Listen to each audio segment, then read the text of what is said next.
So Vastu means is a healthy. Vastu means a healthy home and a healthy body, mind and soul.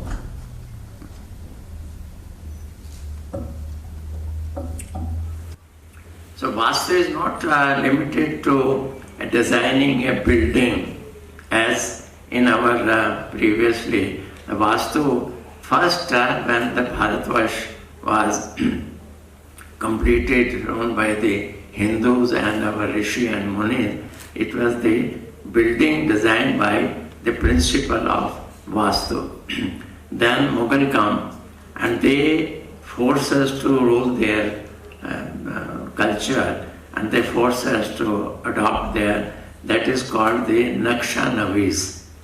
Vastu unhone hata diya or Naksha Navis. And when the British came, they says delete this thing and they started as an architecture. So architecture, I have opened a college of Vastu Kala Academy. I think one of my students, yes, very old student, today I met a number of other students from about 25 to 30 years back. I met a lot of my students.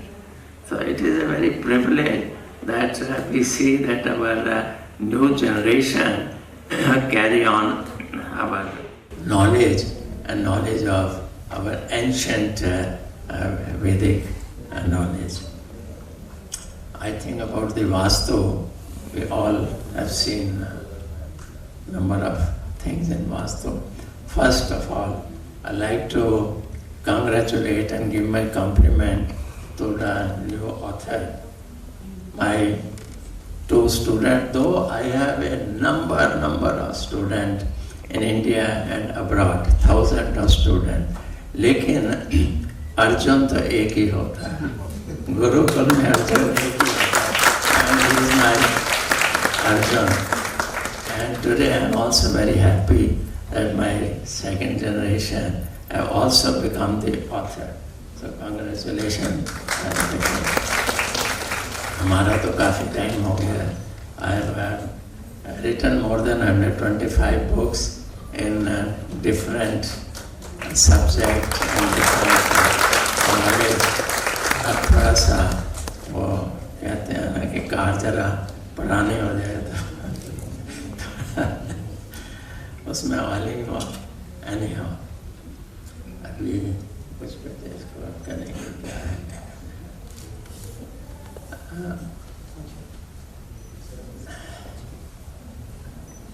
हाँ आगे करते जाइए, देखिए किस चीज़ में क्या है. ये ले लीजिए. हाँ.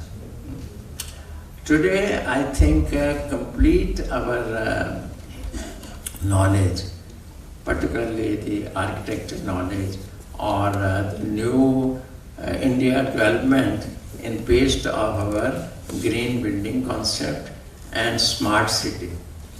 That is the new concept and it is must. But it is too late we have think that the green building, what is the green building? To use the natural source of energy. And we have to live within the energy, within the nature.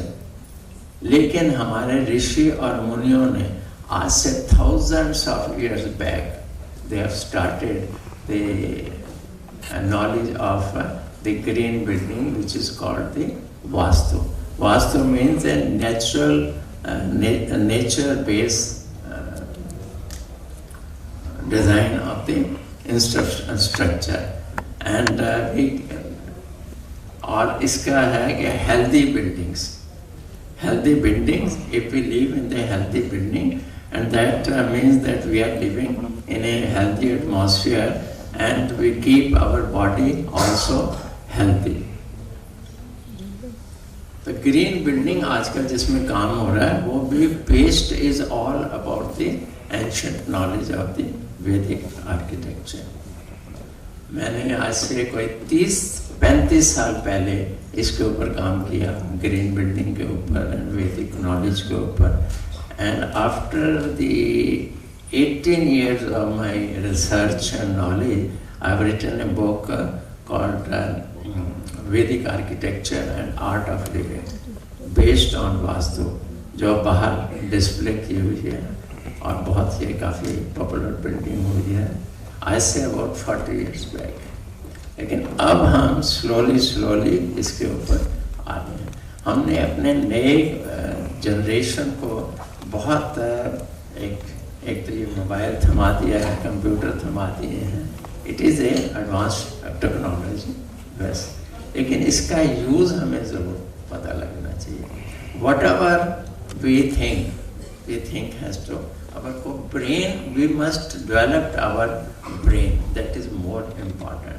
We don't be slave of the new technology. New technology is very good for the development of our city, our technology, our advancement. New technology is very good. लेकिन every development is come from the brain. And how we develop our brain. थोड़े दिन पहले मैं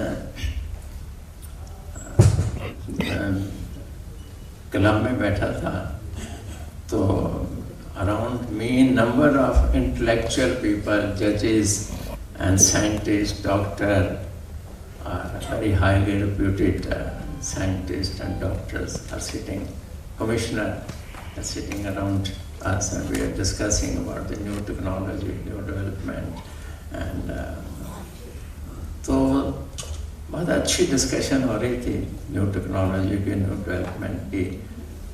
तो एक suddenly बैरा type का कुछ थोड़ा नीचे आया और वन ऑफ द कमिश्नर से argument, he start argument with him, and commissioner थोड़े से हाई फाई होते हैं, तो ही स्टार्ट लिटिल अब्यूजिंग पीपल, उसको लड़के को अब्यूज करने लगा। तो और कहने लगा, दूसरे उनको कहने लगा कि आप क्यों इससे मुंह लगते हैं, इसका तो ब्रेन नहीं है, खाली ब्रेन है, तो ignore him. That is usual whenever we sit in a high platform, we ignore the lower class people और कहते हैं इसका तो भेजा नहीं है, खाली पीली क्यों इससे। देन हमारे जैसा भी बीच में बैठा था रिसर्च स्कॉलर, तो मैंने कहा कि भाई उसका ब्रेन और हमारा ब्रेन, तो बात तो आपकी ठीक है कि उसका ब्रेन नहीं है, हमारे बहुत इंटेलेक्चुअल ब्रेन है। So I called a doctor और neurosurgeon, and I request neurosurgeon to check the brain of this intelligent people and that boy, जिसको हमने कहा है कि खाली ब्रेन है। Cut short this story, Dr. Neurosurgeon has given a report.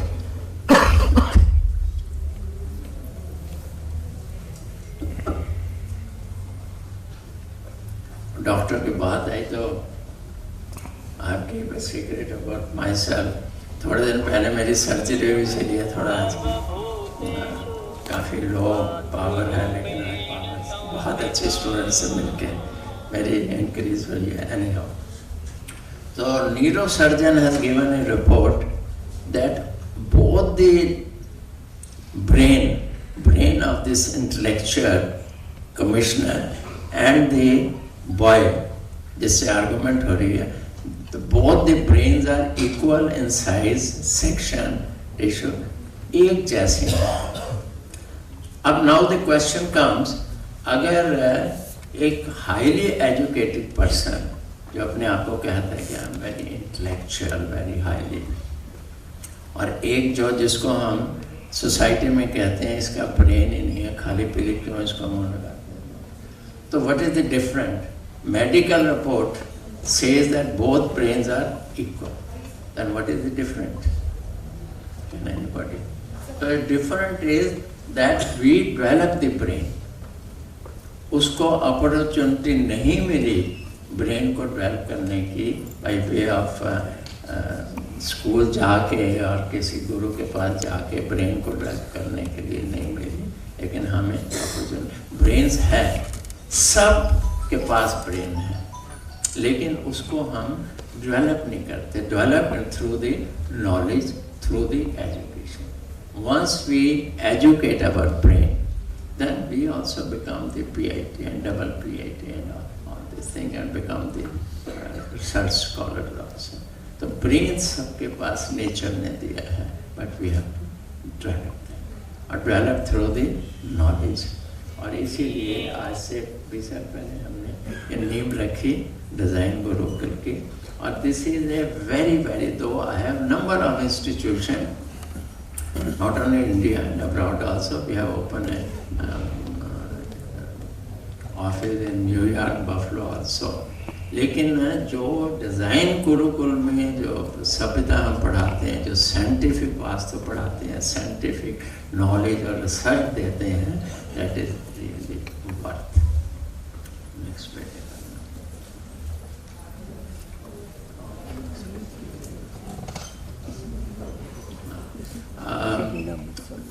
ये मेरे बारे में है. We offer professional service in the following. तो काफ़ी नाउ मेरा काफ़ी एक्सपीरियंस हो गया है, लेकिन लोग पूछते हैं what is my as.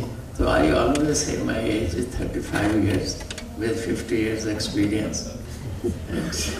That is more important, right? So how you feel? You feel young? Yes, you are young. But if you feel थोड़ा सा, आज थोड़ा सा डॉक्टरों की मेहरबानी से मुझे थोड़ा डाउन कर दिया है, अदरवाइज. और मैंने किताब भी लिखी है, life before death, ageless mind. Your mind is ageless. You don't have your mind. Never think that you are age and never think that you have become top. क्योंकि बच्चे जो है वेरी इंटेलिजेंट. हम थोड़ा सा इजीली बच्चों को आजकल नहीं ले सकते.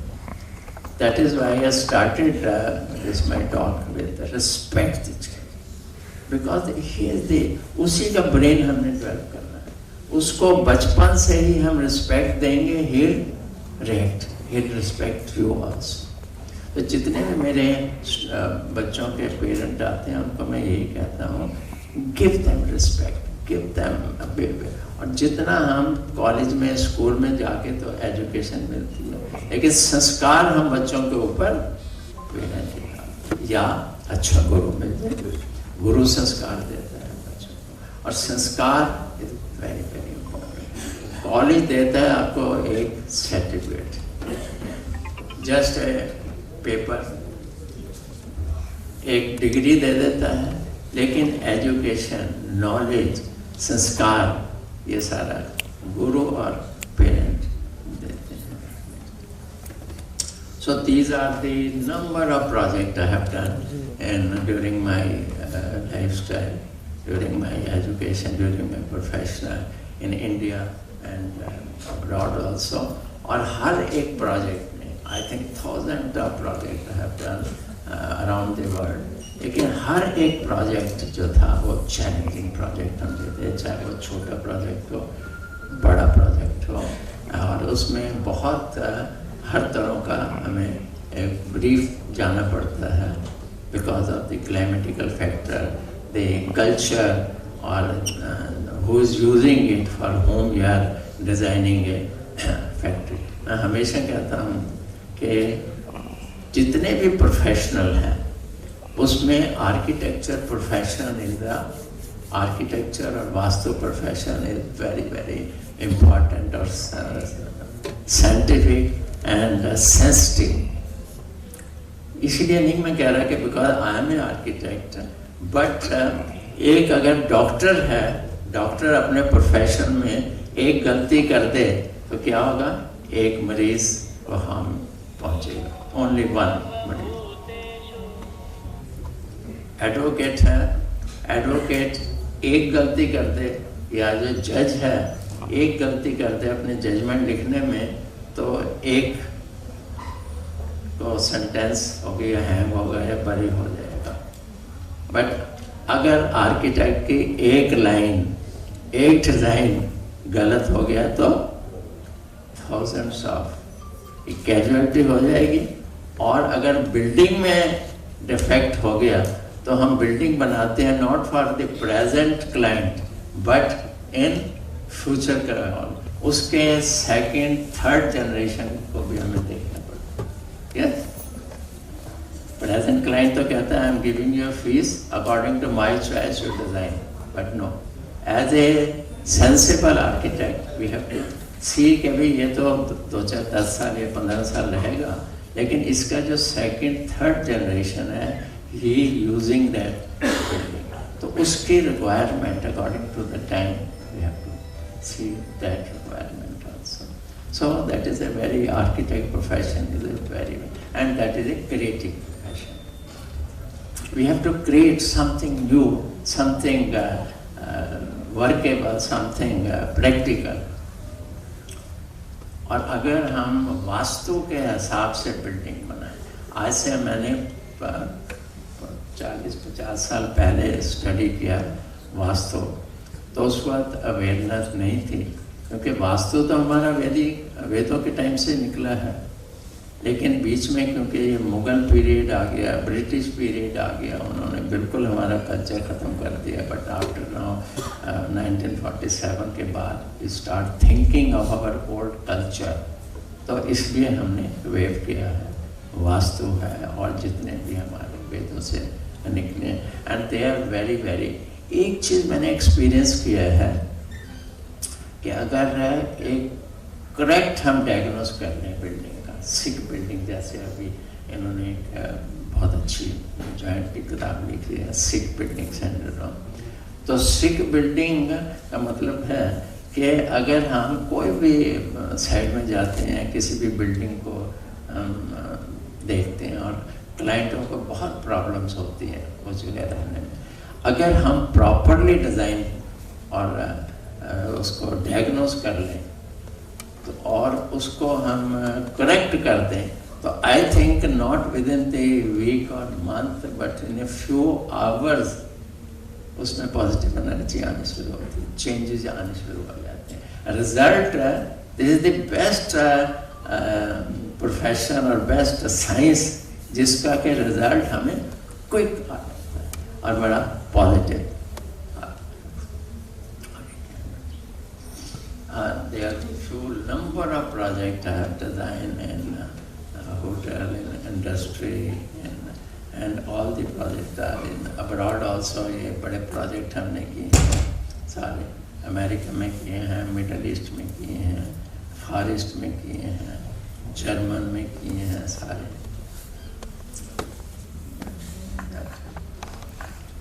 और इन्हीं से जितने हम प्रोजेक्ट करते जाते हैं, इन्हीं से start getting the experience, और नई जनरेशन also we get।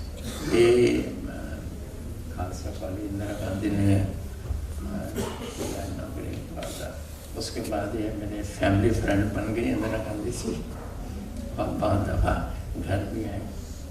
तो नॉलेज अगर हो तो रिस्पेक्ट भी मिलती है, लेकिन अगर अब्रॉड में, यहाँ तो टीचर को टीचर कह देते हैं, मास्टर जी कह देते हैं, या प्रोफेसर को भी कह देते हैं, लेकिन अब्रॉड के professor is the highest dignity, तो मिनिस्टर से भी ऊपर प्रोफेसर को रिस्पेक्ट देते हैं, because he give the knowledge to the next generation. ये जो प्रिंसिपल हमारे ऋषि मुनियों ने हमें दिया है कि साउथ वेस्ट में कोई वाटर बॉडी नहीं होनी चाहिए, ठंडा नहीं होना चाहिए, और साउथ वेस्ट में हमारे जितने भी बुजुर्ग हैं उनको रखना चाहिए जो हमारे नॉलेजेबल हैं, उनसे ब्लेसिंग मिलनी चाहिए, और नॉर्थ ईस्ट में सर बन गया तो उसका ट्रीटमेंट तो कुछ होना चाहिए। मैं कुछ समझ नहीं, सर बन गया तो उसके लिए कुछ ट्रीटमेंट तो होना चाहिए। हाँ, तो बनने के बाद यार lot of remedies, lot of her एक चीज़ की रेमेडी है हमारे पास विद एक्सपीरियंस। आपके यहाँ कोई थोड़ा पिंसी हो जाता है तो अगर उसको केयर नहीं करते, इट डजंट मीन्स कि हम हाथ ही काट दें, उसका local treatment, there are number of local treatment, number of local treatment are there. तो हर चीज़ का ट्रीटमेंट है, इतनी ज़्यादा वास्ट। और हमने अब वास्तु को वास्तु साइंस कहना शुरू कर दिया। मेरी कई किताबें हैं, बाहरी डिस्प्ले है, कि vastu science for 21st century, मैंने किताब लिखी है vastu science for 21st century. जितने हमारे ऋषि मुनियों ने वास्तु के ऊपर प्रिंसिपल रखे हैं, उस principle is the same, but the technology application are different on every situation, every side. तो इसीलिए मैंने वो किताब रखी है, which is become very popular also. ये 21st century में हम लोगों को नहीं कह सकते आप चेंज हो, हम सिचुएशन को चेंज करेंगे।